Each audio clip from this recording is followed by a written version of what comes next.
قلب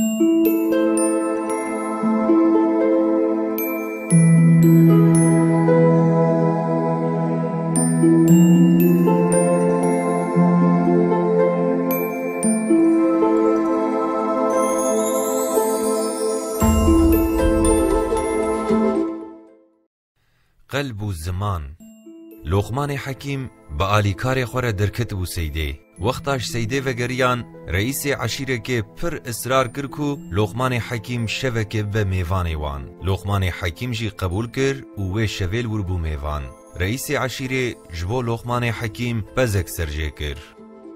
لقمان حکیم جه آلیکار خوره گو جه دو جیه پاقش گه آزای حیوان جه که و بینور آلیکاری بی رابود دلو زمانی به جه گروهانی عفرم دا پیدر خست